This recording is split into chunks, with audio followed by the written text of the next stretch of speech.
يا مساء الحلويات، وحشتون. اهلا بكم في قناتنا، قناة عائلة مارو.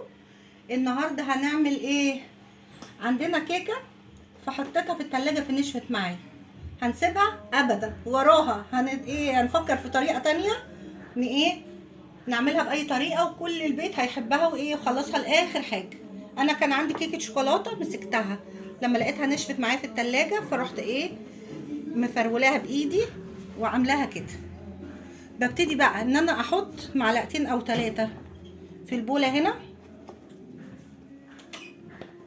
وبعد كده انا عندي صوص شوكولاتة انا عاملاه في البيت.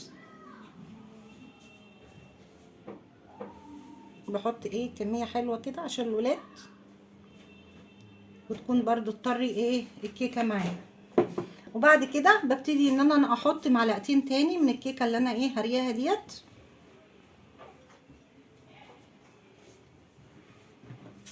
وهحط بقى تاني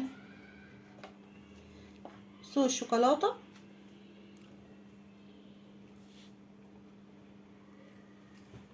وبعد كده ببتدي ان انا احط، انا عامله كريم شانتيه هنا، هبتدي احط معلقتين كريم شانتيه.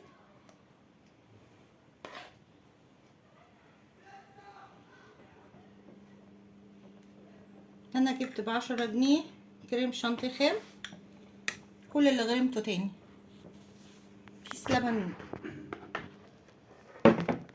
فانا ابتديت اعمل، انا لو جبتها من بره ببواقي الكيك هجيبها اقل حاجه 15 جنيه.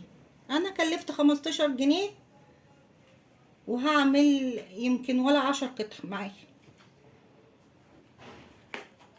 مفيش اي حاجه دلوقتي. شوف المنظر، طبقات وكيكه معايا هتطرى عشان الصوص اللي انا عاملاه، والشكل جمالي وهيفتح نفس الاطفال لو عندك اطفال، والكبار هيحبوها عموما. هنكمل بقيه الكميه ونرجع لكم تاني.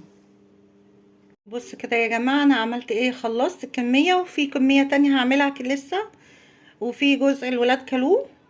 وهنا انا خلصت الطبقات بعد الكريم شانتيه، حطيت عليها الصوص شوكولاته. وفي هنا بعد ما عملت الكريم شانتيه في الاخر، في واحد من الولاد قال لا انا عايز صوص شوكولاته كتير على الوش اهو. الطعم خطير بامانه، الطعم خطير يا جماعه. يا رب تعجبكم. وهقول لك لكل ست، يعني الجو دلوقتي والاسعار نار، فاي حاجه تحبي توفري او حاجه ما عندك استخدميها مره تانية. شوفي اي فكره واعمليها مره تانية، اعاده تدوير تاني. دلوقتي اللي عايز بقى يجرب بقى، بيبقى عنده مثلا مكسرات او فواكه مجففه ممكن يضيف، انما انا اكتفيت بالحاجات اللي انا عاملاها كده. يا رب تعجبكم، وهي خفيفه باذن الله هتعجب الكل.